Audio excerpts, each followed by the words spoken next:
have heard it said, but I say to you. Jesus uses the rhetorical device of antithesis to refer to a teaching, then to suggest not an alternative teaching, but rather a deepening way, an intensification of that teaching.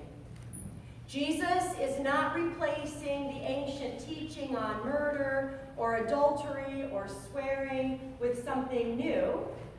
He is encouraging his listeners to dive in more deeply to the purpose of the ancient teaching, to the heart of it. Jesus calls us to dive more deeply into our own souls, to do the spiritual labor that goes beyond make-believe and pretense and image to authentic spiritual liberation. Jesus says, while it is sufficiently faithful to avoid murdering someone, that's a start. That's a good start. That's where we begin.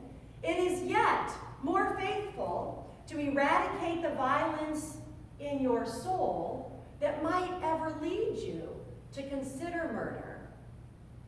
These teachings lead Christians to examine even our business practices and our social systems to ensure that we are not unwittingly participating in causing violence or dealing death to others. We examine our souls. We examine all these systems around us. We eradicate the violence that could ever lead to harming another person. I was shocked to read recently a statistic that was printed on the wall at the Smithsonian Museum of African American History and Culture in Washington, D.C. On the wall it read, on average, an enslaved African person working on a Caribbean sugar plantation died after 7 years of labor.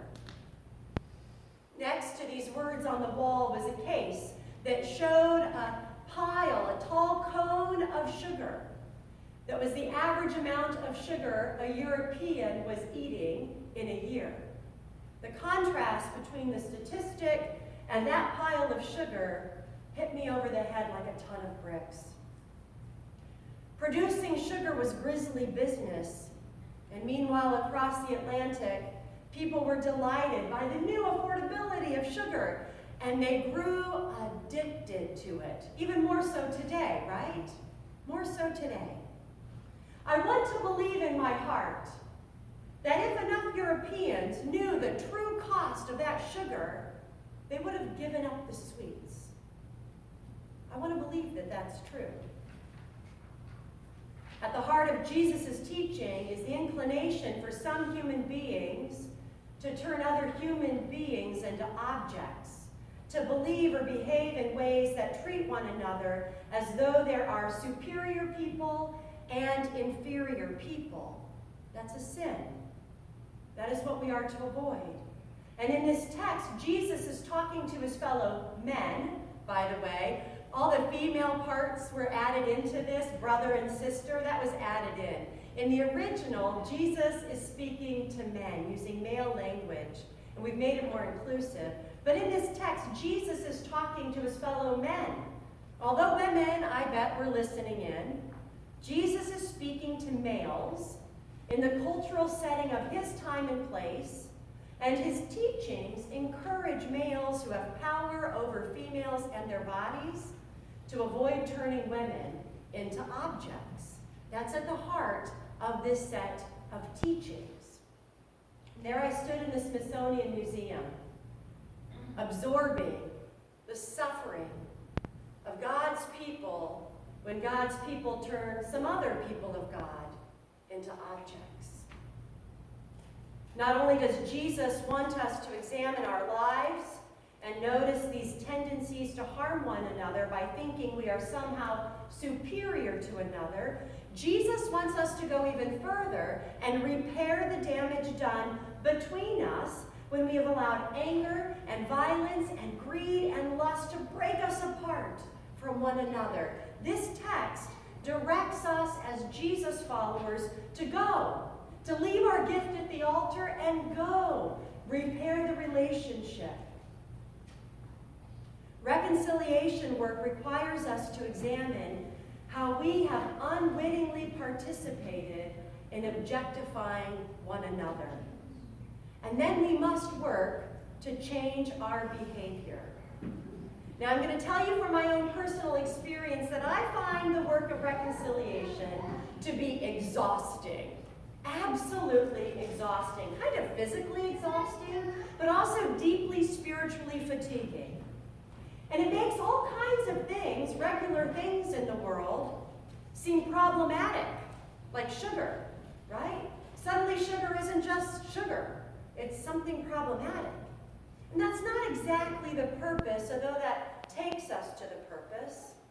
The purpose of doing this work of examination and reconciliation is liberation. The purpose is to constantly examine our lives, our behaviors, the systems around us, our relatedness with one another, to experience fully the liberation of peace and the blessing of God's grace. That's the purpose. To be vigilant in warding off behaviors and thought patterns that we've accepted from our culture especially, that would leave us feeling more cursed. To choose life instead. To choose ways of life together that wash us in God's gracious blessing. That's the purpose. Examining myself is exhausting, and let's face it, it's much more enjoyable to examine other people. I'm better at it, quite frankly. I'm better at examining how other people are blowing it. That doesn't make me so tired. Why does it make me so tired to do the same thing to myself? However, the way ahead to blessings abounding, to peace and grace, the way ahead is paved with self-examination. That's what Jesus is calling us to in these teachings, followed, once we have examined ourselves, by actively purging our lives from the sin that is in us and between us. To illustrate this act of purging, spiritually purging our lives from the sin inside, I have a true story to share with you. On Monday night, the 23rd of December, 2019, I'll never forget it, I choked on a shrimp. You know how it ends because I'm here, right? You know I made it, so it's like knowing the end of the movie before you sit down to the movie. So on December 23rd, I choked on a shrimp. We had gone over to Emily and Bill Brittle's new home for dinner. As we toured their new home, Bill put out a tray of shrimp Cantel, it's kind of my favorite, and let me just say, for my own defense, the shrimp were jumbo. I mean, really jumbo shrimp. Now, because I was eating only soft foods for 2 weeks after oral surgery, and just that day was allowed to start eating some other things, and because I was very, very hungry and thirsty from not taking good care of myself that day, right? All that excitement of the holidays and being ready for church and home at Christmas. And also because I was in a real hurry to see the rest of that house, I walked by and popped a shrimp into my mouth and attempted to swallow it before I had fully chewed it. Bad move. Really bad move. So I continued to try to swallow it down because it seemed sort of embarrassing to do anything else at that point, so I kept trying to swallow. And that didn't work, so I grabbed a napkin and was trying to get it out the way it went in, leaning over with a napkin around my mouth. Emily noticed what was going on and immediately got behind me and started the Heimlich maneuver. Without regard for hurting her feelings, because this was life or death, knowing I was in grave danger, I pushed Emily away and ran over to my husband, Dave. I did. I've apologized. But it's life or death. Dave was absorbed in something else that was going on and finally understood what was happening because of Emily's Heimlich maneuvering. And so he's figuring it out as I back over to him, and he puts his hands around me, clasps them, and begins to pull apart. I I readjust his hands to put them right where I need them. And he did it one more time, which dislodged the shrimp and allowed me to breathe again. According to those witnesses, it didn't shoot across the room like you expect. Very disappointing. But the good news is it came out. It was horrifying, terrifying, so frightening. I knew my lack of proper chewing might kill me, and I wanted to live. I chose life over death, even pushing aside someone to make sure I had the heft to get me back into breathing. I did not want to die, especially not like that. The day before Christmas Eve, in the Brittles' new kitchen, in front of my children, because of a shrimp, I did not bother to chew well. It's not how I'm going to go out, people. I really wanted to breathe again. Has anybody else ever had the Heimlich done to them? Anybody know that feeling of not being able to breathe? Has anybody here done the Heimlich on someone else? Besides Dave, I know the answer for Dave. What an important thing to offer each other in a moment of great distress and danger. To live, I purged my throat from the object that was putting me in danger with help from others. And so I understand spiritually that to live faithfully, I must constantly seek to purge my life from the things that would threaten to choke me, to choke the life out of me. And I need help from other people to do it. I cannot do this maneuvering alone. I need other people who will step in and position their arms around me and help me to live. We help one another to live. We examine our lives together, trust one another to step in and act when we need saving, to help us choose life over death. And so I must say that because of the faithful work of people throughout our congregation in Sacred Ground Dialogues, and because of the faithful work in people throughout the Diocese of Maryland, in the work of reparations, including our own Susan Beers, I have had the opportunity to do a lot of self-examination work. I've been examining the death-dealing history of the enslavement of Africans, the death-dealing history of segregation resulting from white superiority ideas, white supremacy, those motivations and fears that brought Reconstruction efforts to a screeching halt after the Civil War, and the death-dealing government policies over the last 60, 70 years or so that led to redlining in neighborhoods and mass incarceration of African Americans.